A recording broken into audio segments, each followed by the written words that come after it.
I've been playing Brawlhalla recently, and I've been watching all the moves the characters do, all the jumps in midair, all the side lights, end lights, everything, and I've been a little jealous, you know, I've been a little jealous.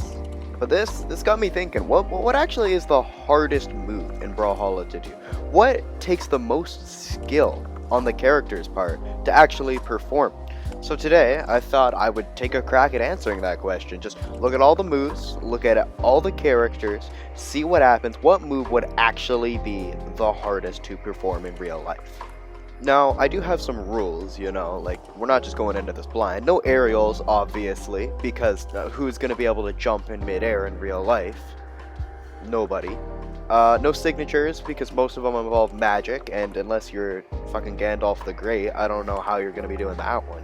So I did a little research, and I've eliminated some options from the list of weapons we need to check out. So first off, I'm eliminating blasters right off the bat. This weapon, if you have a pair of guns, you can do every move that is in its pool. Like, down lights, just shooting the ground, side light, neutral light, just shooting the air. Pretty much if you have a pair of guns, you can do this weapon. So originally I thought axe might be a little difficult to do, but most of the attacks, just if you're pretty strong, you can throw them. Down light is just hitting up, side light and neutral light are just hitting your opponent. It's a pretty easy weapon to use. Bow was another one that I thought would be a little more difficult, but really if you're just good with a bow, you can kind of just do every single attack. Neutral light is just shoot the bow, and side light and down light require a little more skill, but like if you can do an attack, you can pretty much use bow. Now, if we were talking aerials, hammer would win right off the bat. Like, recovery, you are physically throwing your opponent under you and then giving yourself more height from that. How? Just how? But relatively, like, its grounded moves aren't that hard. Side light is kicking your opponent. Neutral light is hitting your opponent. And down light might be the hardest because you have to, like, hit the ground hard enough to make all that dust appear, but really, compared to other things later down the road, it's not even in the same ballpark. I had high hopes for Greatsword because of just the sheer amount of attacks that you can throw while grounded with this thing, but none of them are really all that hard. There's a little bit of fancy footwork here and there, some attacks that you probably have to master the weapon to do, but in reality, nothing's all that hard. Now, if I was doing this fairly, Orb would win right off the bat, because unless you're doing some magnetic mumbo-jumbo with the orb and the metals, I don't know, there's no way you're using this thing. All the characters that use it use magic, so there's no way you can do that in just real life. But because this video isn't fair, and I'm the creator, so shut up, Orb doesn't win. It's out. It eliminated. Bye. I was hoping Sword Sidelight would prove something hard, but looking at it closely, it's really not. It's just you spin in a circle and hold the sword away. There's nothing hard about this one. Neutral light is just hitting your opponent, and down light is hitting your opponent, but down. Scythe's another one I had high hopes for it because of its crazy aerial strings, but its grounded attacks just really aren't that complicated. Down light is just catching your opponent, neutral light is hitting your opponent up, and side light is just kicking them a couple of times. Really, it's not all that hard of a weapon to do. Katars was another one that I had really high hopes for. Its side light, like, you jump into a somersault, into a stance ready to fight again, that looks hard. But compared to the stuff later on, it's not even in the same ballpark, really. Like, it's a difficult move to perform, probably even while having 20 pounds of armor on, but it's really not all that hard compared to the other stuff. So if you've been paying attention, you might have noticed that I was going through the list alphabetically, and I skipped over a couple of weapons. These are the weapons that I wanted to take a little bit of a deeper dive into and really see how hard it would be to perform the moves that these weapons have. These weapons are cannon, gauntlets, spear, and lance. I'll go over them each individually and show why each weapon has a move that just makes it so hard. The problem with cannon mainly comes from size and weight. Like, you're lugging around this giant piece of metal and using it to swing and do all these attacks that the characters almost do effortlessly. To know how hard this would be to do in real life, we would need to find how heavy the cannon actually is. And to do that, you first need to find a unit of measurement in the game, because none of the characters actually have a height that is confirmed. The best way to do this is to find somebody whose actual height is known. Somebody who's in real life, and we know their height as a fact. I'll leave this to the WWE crossover, as we know John Cena's height, and we can use this as a unit of measurement. 6 foot.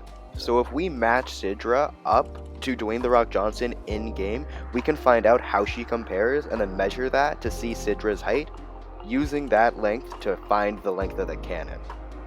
Oh, and also, if you're wondering why I'm using Sidra for this, the only reason is because she's my favorite canon character. That's the only reason. So from the screenshot here, we can see that Sidra and John Cena nearly stand at the exact same height. And from some incredible miracle, me putting my ruler onto my screen to measure John Cena's height has turned out that 6 feet is exactly 1 inch. And using this reference, we can also find that Sidra is exactly 1 inch, which all the characters are based from the same character model, so I kind of expected that, but Sidra is 6 feet tall, so have fun with that knowledge. From this screenshot here, we can clearly see Sidra holding the cannon in a position that'll let us calculate its height. So measuring Sidra's height of 6 feet, we can measure the cannon and compare them. The cannon ends up being 1.1 inches long, so just over 6 feet. Cannon's also a half an inch wide, so 3 feet on average. Next we have to find out the thickness of the cannon, and looking at the screenshot we can clearly see a cannonball coming out that looks pretty hefty. We'll call this cannonball probably 18 pounds, which translates to 5 inches wide. Add another 2 inches for the sides of the cannon and you'll probably have a 7-inch thick cannon. Now we can use this information to find the volume of the cannon, which comes out to about 1540.4 cubic inches. Now to find the actual weight of the cannon, you would have to know what metal it's made out of. And for this we're just going to use Skyforged cannon because it makes it easy. And I'm assuming it's not actually made of sky, because that would make my life harder and I don't want that. So if Goldforged cannon is made out of gold, we're going to assume that Skyforged cannon is made out of silver. Now the density of silver is about 26.88 grams per cubic inch. So if we multiply this number by the actual size of the cannon, we will get how heavy this cannon is. So the cannon comes out to about 413,791 grams, or 413.8 kilograms, which, heavy, very heavy. That's about 912 pounds. So basically these characters are swinging around hitting people with a 900-pound piece of silver in their hands. On Cannon's side light, this character is swinging this thing fully upwards to hit their opponent, requiring a tremendous amount of strength, one that no human has ever come close to acquiring. Also, this is for Skyforged cannon. Gold is nearly twice as dense as silver is, which would make the cannon nearly 2 times as heavy, making the characters even stronger. And they do this all with ease. Cannon's currently in the number 1 for the hardest move to do in Brawlhalla. Okay, after all of that calculations, let's take a relaxing break and do just a little bit of looking at the move and seeing what's happening. We're going to move on to Gauntlets now. Now some of Gauntlets' moves you might not think are that hard. Side light, okay, you can jump, that would work, it might be a little difficult. Down light, you're hitting them up, so it might be a little bit more difficult, but what I wanted to look at was neutral light. And I don't actually know if what my idea is going to work out here. Now I want you to watch this clip real quick. Catch that? That might be the hardest move to do in all of Brawlhalla. See, if we hop here into frame step, we can see Wushang do a ton of punches in a very short amount of time. 1, 2, 3, 4. How many is that? Like, I'm gonna have to slow that down to count it. So during the course of the actual attack animation, Wushang throws 11 punches. And we're gonna need to find out how long that attack animation has, and see what the world record is for the most punches thrown in that amount of time. So Wushang actually throws 11 punches in less than a second, 0.62 seconds. world record for most punches thrown in a single second is 20, and Wu Shang throws 11 in 0.62 seconds. So, saying that he kept up that rate for the entire time, he'd probably hit 20 on a very good run. So, he's not quite out of actual human levels here, but he is doing quite well and is getting towards that world record. But that's not what we're looking for. We're looking for the hardest move, and Cannon beats out Gauntlet Neutral Light by 1,000 times. So we're gonna have to move on to the next weapon for answers. The next weapon I wanted to look at was Spear, and while Neutral Light and Side Light might not be all that hard to do, it was Down Light that I wanted to look at, because you're actually planting your spear into the ground and jumping off of it to do a flurry of kicks, all while balancing yourself on that spear that is still in the ground. And this move to me just looks incredibly hard. So if we look at this move here, we see Wu Shang balance on his spear and do a series of blows in a very short amount of time. And if we look at the frame step version of this attack, we see him plant his spear, kick once, snatch it, and then hit twice with his leg and then his spear. Now, I don't know how hard this would be to actually do in real life, but don't blame me if I don't think it's as hard as swinging a 900-pound cannon around like it's a feather. So, while Spear definitely is up there with some of the hardest moves, I don't think it's nearly as hard as even Gauntlets or Cannon. Now the last weapon I wanted to look at was actually Lance, and you might be thinking, well, it's kind of just standing there holding a lance and moving very slightly while being propelled by a rocket. Well, yes, but I actually wanted to look at the downlight here, because in the downlight's animation, you can see that the fire that's propelling the character up in all these situations is being used as a fire to propel the spear backwards, being held in place to damage your opponent. So if we take a look here, we can see that Lance Recovery is used by Orion to propel himself upwards at a certain speed. And if we can figure out how heavy Orion and his lance are together, and how fast that he's being propelled, we can figure out the force that this lance is propelling backwards that's being held in place by Orion. So it takes the lance that Orion is carrying about 1.4 seconds to cover 20 feet while Orion is holding on to it. Now we know that Orion is basically just a suit of medieval armor, and the average suit of medieval armor weighs about 55 pounds. And Orion is made of gold. The density of gold is about 2.5 times the density of iron. So if we multiply 55 by 2.5, we get 137.5 pounds, which is about the weight of Orion. And if the lance was Skyforged, which I didn't have Skyforged on, but that's just a me problem. If the lance was Skyforged, it'd probably weigh about 150 pounds as well. This means that the entire load that the lance is carrying is probably about 285 pounds.